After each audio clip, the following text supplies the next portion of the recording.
പ്രിയപ്പെട്ടവരെ, എല്ലാവർക്കും ഓണാശംസകൾ. ഞാൻ ഇന്നലെ ഒരു വിഭവം ഉണ്ടാക്കി. അത് എല്ലാവർക്കും അറിയാവുന്നതാണ്.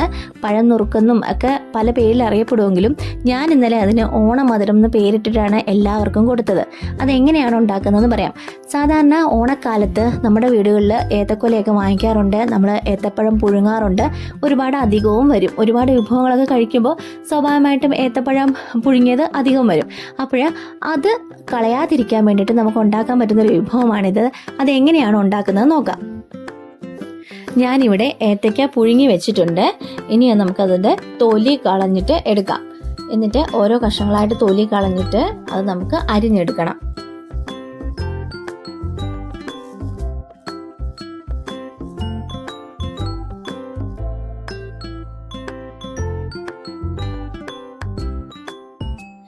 ഇനി നമുക്ക് ഇതിൽ ആഡ് ചെയ്യാൻ വേണ്ടിയിട്ട് നമുക്ക് കുറച്ച് സാധനങ്ങൾ പൊടിച്ചെടുക്കണം. ഒന്നത് ചുക്ക്, ഒരു ചെറിയ കഷ്ണം ചുക്ക്, പിന്നെ ഒരു 2-3 ഏലക്ക, ഒരല്പം ജീരകം. ഇത്രയും സാധനങ്ങൾ കുറച്ച് പഞ്ചസാരയും കൂടെ ചേർത്ത് നമുക്ക് പൊടിച്ചെടുക്കാം.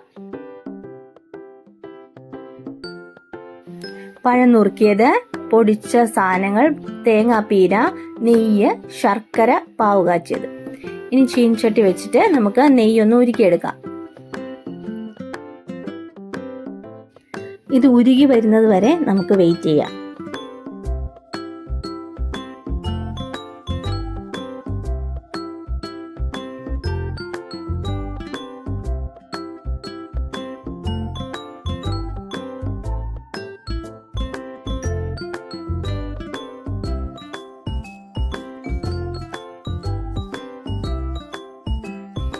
നെയ്യ് ഉരുകി കഴിഞ്ഞിട്ട് നമുക്കതിലേക്ക് തേങ്ങാപ്പീര ചേർത്ത് കൊടുക്കാം. എന്നിട്ടത് ലൈറ്റ് ബ്രൗൺ കളർ ആവുന്നത് വരെ നമുക്കിങ്ങനെ ഇളക്കി കൊടുത്തുകൊണ്ടേയിരിക്കാം.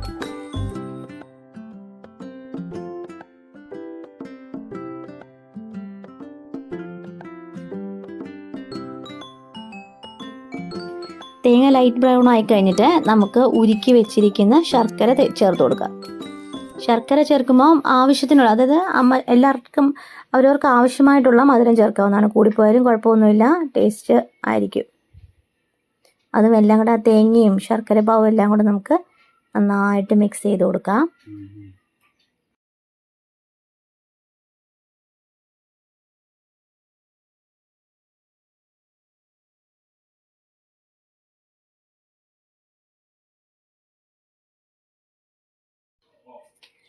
നന്നായി തിളച്ച് വരുമ്പോൾ നമുക്ക് നുറുക്കി വെച്ചിരിക്കുന്ന പഴം ചേർത്ത് കൊടുക്കാം. ഏത്തയ്ക്ക പുഴുങ്ങിയത് നമ്മൾ അരിഞ്ഞു വെച്ചിട്ടുണ്ടായിരുന്നല്ലോ, അത് നമുക്ക് ചേർത്ത് നല്ലോണം ഇളക്കി കൊടുക്കാം.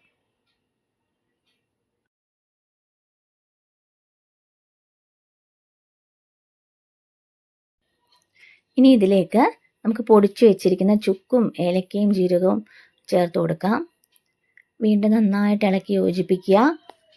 ഇത് നല്ലോണം കുറുകി വറ്റുന്നത് വരെ ഇളക്കി യോജിപ്പിക്കുക. വേണമെങ്കിൽ നമുക്ക് കുറച്ച് നേരം കൂടെ ഇത് അടുപ്പത്ത് വെച്ചിട്ട് ഇത് കംപ്ലീറ്റ് ആയിട്ട് വറ്റിച്ചെടുക്കാവുന്നതാണ്. ആവശ്യമെങ്കിൽ ടേസ്റ്റ് ഒന്നുകൂടെ കൂട്ടാൻ വേണ്ടിയിട്ട് കുറച്ച് നെയ്യും കൂടെ നമുക്ക് വേണമെങ്കിൽ ആഡ് ചെയ്യാം. ഇനി നമുക്കിത് കുട്ടിക്ക് കൊടുക്കാം.